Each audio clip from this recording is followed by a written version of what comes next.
Okay guys, so we are at a spot that me and Ethan were here earlier today, and we came earlier this morning while it was cool and it got hot, so we've came back this evening. We're at a feed tree right now. There's two of them, but this is a feed tree. And the difference between these oaks and other oaks in the area is they have a large amount of acorn. And what that will do is, even though there's other oaks in the area, these deer will come here first. That could be the nutrients of the trees, where those acorns are richer and better for the deer, or just different factors play into it. But these deer have favored these two trees more. We put a camera up here last year, and that's where we got our first pictures of the freak last year. So out in this big open field, as the summer goes on, this will grow up into hay again. And we'll cut this one more time before season. But these two trees will be a good place for fall. And that's why we don't have a camera here now, because there's no reason for these deer to really be here right now, because there's no acorns on the ground. All they would be eating is just pasture and hay grass right now. So right now we're going to dive across this fence down into this timber, because earlier today me and my brother were driving and seen a pretty nice buck come into a patch of woods down below us here. And so we've had this buck on camera at a different location. So deer don't have the same location that they do all year round. They'll have a summer location, they'll have a fall location, they'll have a rut location. And those vary in what the habitat is. Like right now, real thick in a bunch of places, everything is green, leafy. So they'll find that mixture of nice short browse that they can get to and nice thick.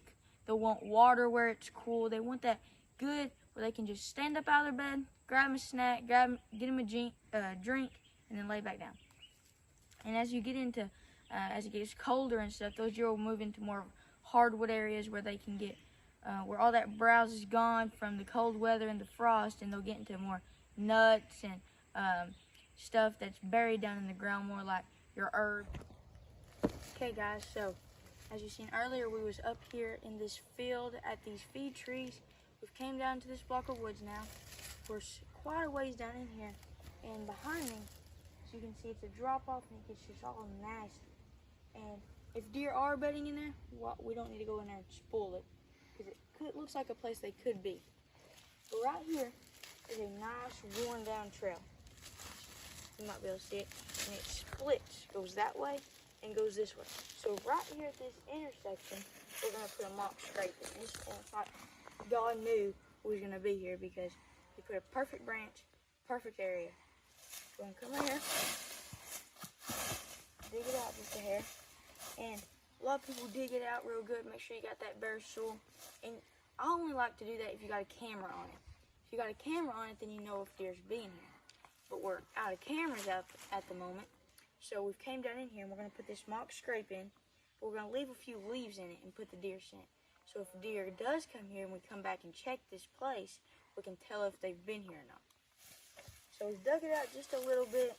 There's still plenty of stuff in it for us to be able to tell if deer are gonna be here.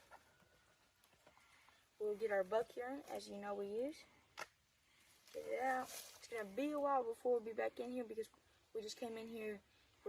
We know there's deer in this area, so we're probably gonna spook them just a hair. So we want to let them get back on their pattern.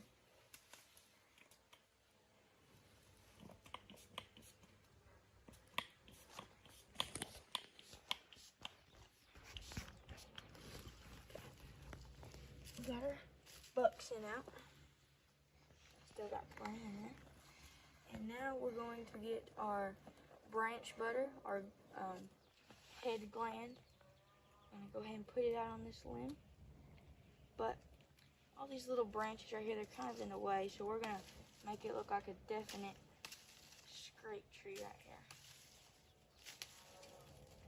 And if you can, it's hard sometimes, if you can pull back a little bit of that bark, that'll help that tree really soak in all of that stuff a lot better than just putting it on top of the bark. Peel that bark back a little bit. Now we got us a good scrape limb. So we'll get our stuff. If you got a narrow enough limb, you can just slide it right up in there. Make sure you got plenty on it. There you go. There's our mock scrape in a location that we know deer are in, but we don't know exactly where they're at. We don't have a camera. There's no mineral sites, but we know this is a good location for deer. We've seen some old sign up here behind us from like early fall where they were rubbing on some trees. So we'll check back in this in about 2 weeks and we'll bring y'all along.